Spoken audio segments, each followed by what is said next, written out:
चलिए आज हम बात करते हैं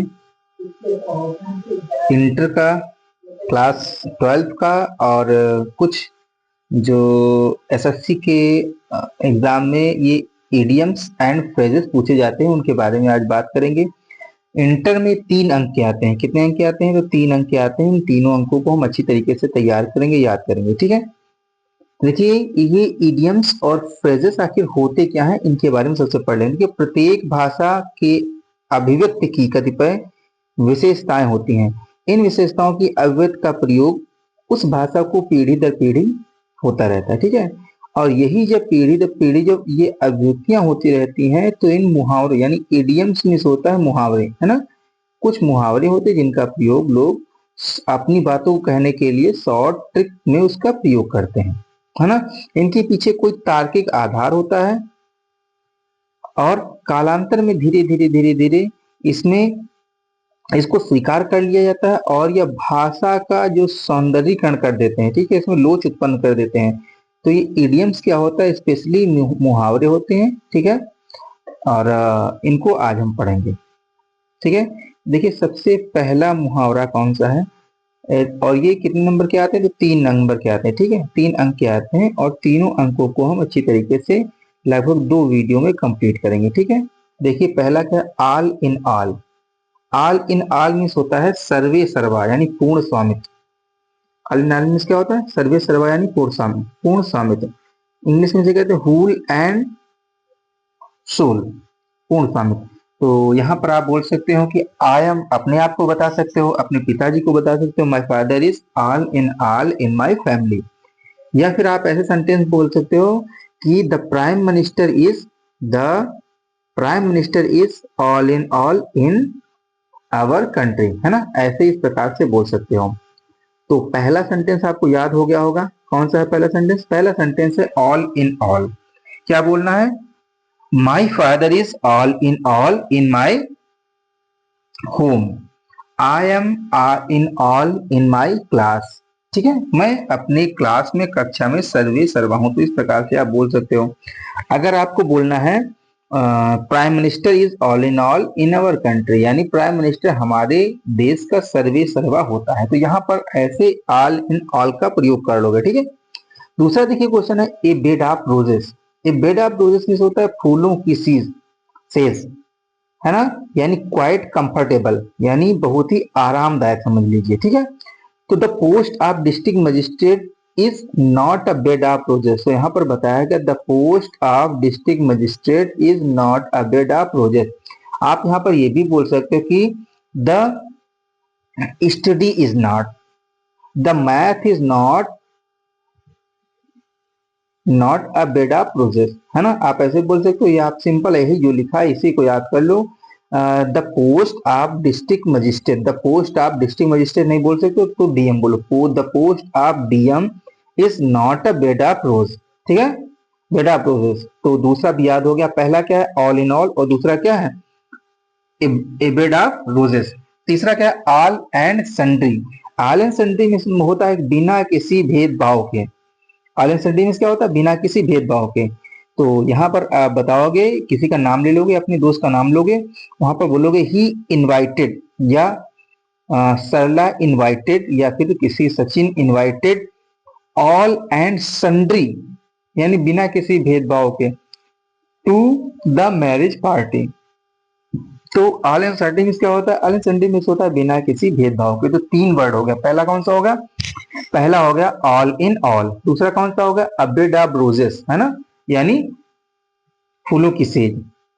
तीसरा क्या होगा? ऑल एंड सन्ड्री, यानी बिना किसी भेदभाव के। कैसे याद करोगे? ये जब आप मीनिंग याद कर लोगे, यानी जो मीनिंग है, जब इनको आप याद करोगे तो आपको ये चीजें याद हो जाएंगी। मीनिंग आपको याद करना पड़ेगा। ठीक है, चलिए चौथा देखते हैं। An apple of discard.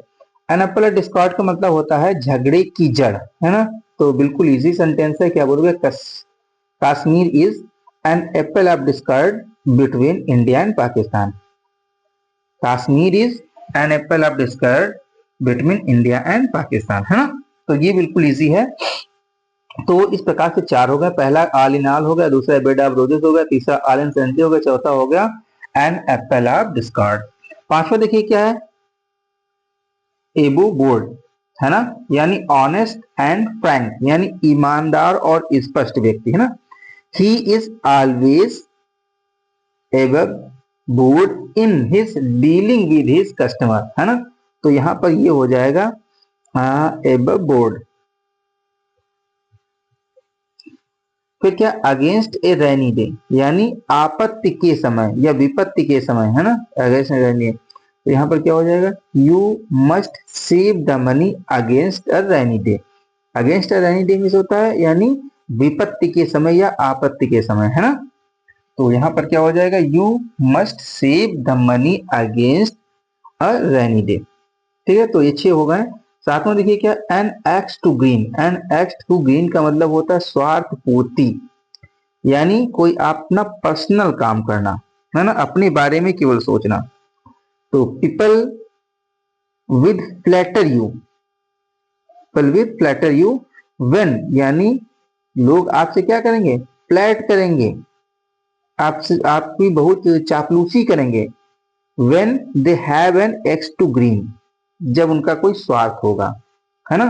तो स्वार्थी के लिए कौन सा एक वर्ड आया, एन एक्स टू ग्रीन, है ना। फिर देखेंगे इसके बाद, तो 7 तक हमने पढ़ लिया। 8वां देखेंगे क्या है। 8वें में देखो,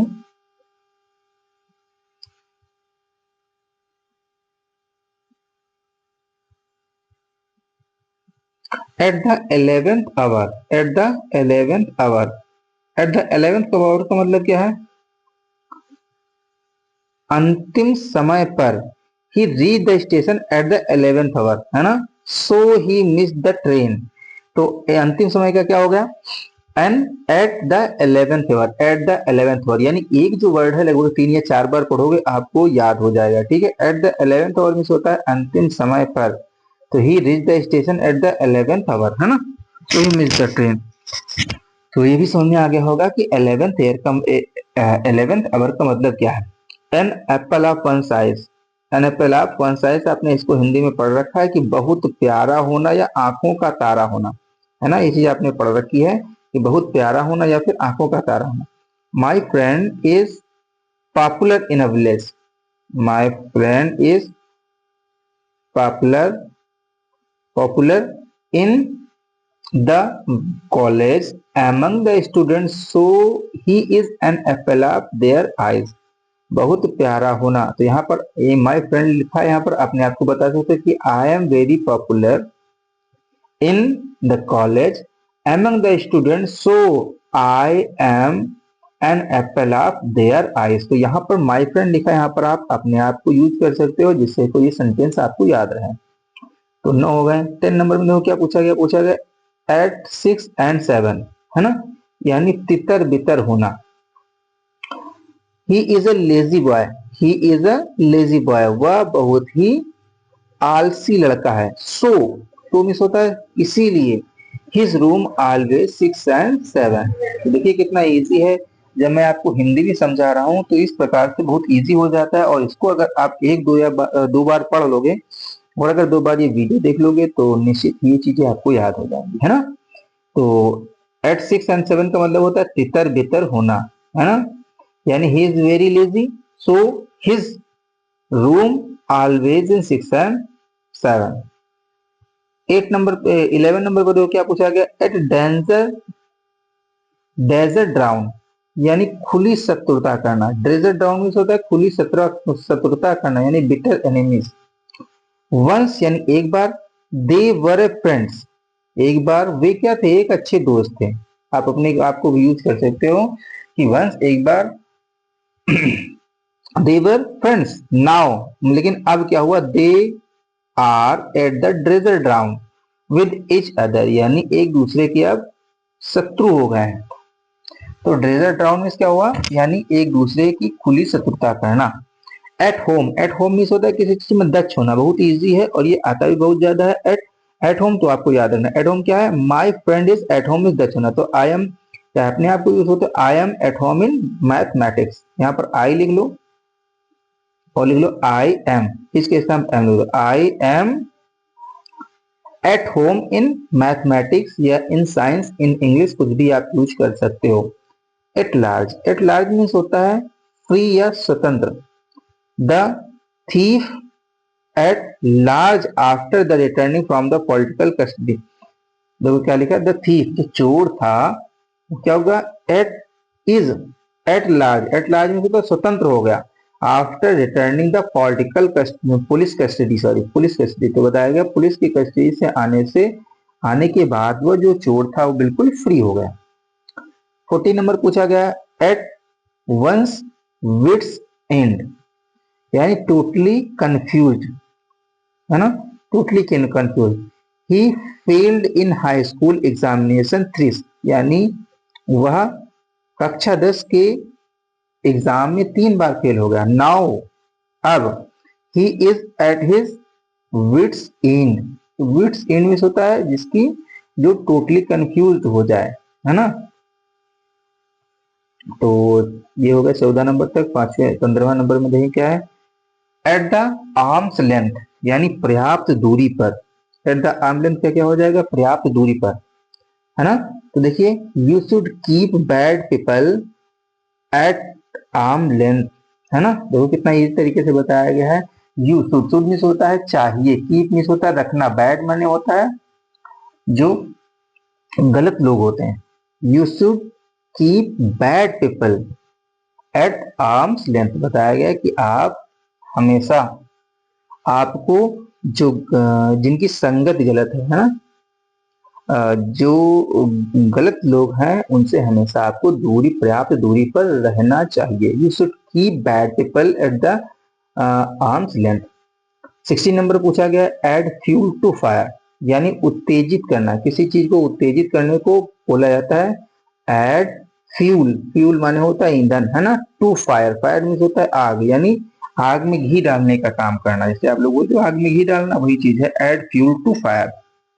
the principal was already very angry, क्या बताया गया, ये जो प्रिंसिपल थे प्रधानाचार्य जी पहले से ही बहुत एंग्री थे, क्रोधित थे। सो इसीलिए सी डिस, क्या लिखा हुआ है, 1 मिनट,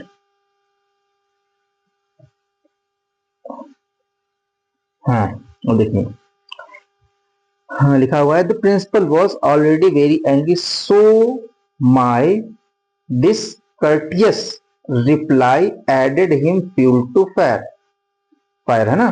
तो बताया गया जो प्रिंसिपल थे वो पहले से ही बहुत ही क्रोधित थे, लेकिन सो माई डिसकर्टियस रिप्लाई, मैंने जब कटुता से रिप्लाई दिया, उत्तर दिया, है ना, और उससे क्या हो गया, उनको आग में घी डालने का काम किया। तो ये हो गया एड फ्यूल टू फायर, क्या हो गया, यानी उत्तेजित करना। At a stone throw, at stone throw means होता है पास में, इस स्टोन थ्रो मीन्स होता है पास में, है ना, पास में। My friend lives, my friend रहता है, कहाँ रहता है, at the stone throw from my house. My friend lives at a stone throw from my house. जो ये 17 नंबर पर हो गया। 18 नंबर पर देखो क्या पूछा गया, 18 पे पूछा गया है eight hand, eight hand means होता है near means pass. The railway station is just eight hand from my house. Eight hand means क्या होता है, पास में। ये रेलवे स्टेशन, यहाँ पर आपको बोलना है या रेलवे स्टेशन बोलो या फिर किसी, यानी Sachin's house is just eight hand from my house. यहाँ पर आप रेलवे स्टेशन के स्थान पर किसी अपने दोस्त का नाम भी बोल सकते हो, घर का नाम बोल सकते हो कि सचिन्स हाउस, यानी सचिन का घर is just eight hand from my house, ऐसे बोल सकते हो। At random, at random means होता है विदाउट एनी एम, यानी बिना किसी उद्देश्य के। The police fired their guns at random, है ना। तो बताया गया पुलिस वालों ने रेंडमली, यानी बिना किसी उद्देश्य के फायर कर दी। तो 19 नंबर हो गया। 20 नंबर क्या पूछा गया, 20 नंबर में पूछा गया है ऑल ग्रीक एंड लैटिन, यानी वेरी डिफिकल्ट टू अंडरस्टैंड, समझने में बहुत कठिन। ही स्पोक इन फ्रेंच, वो फ्रेंच में बोलता है। His speech was all Greek and Latin, his speech is all Greek and Latin, है ना। तो समझने में बहुत कठिन। अ लेटर डे बहुत इंपॉर्टेंट, अ रेड डे बहुत इंपॉर्टेंट, अ रेड लेटर डे बहुत इंपॉर्टेंट है, ठीक है।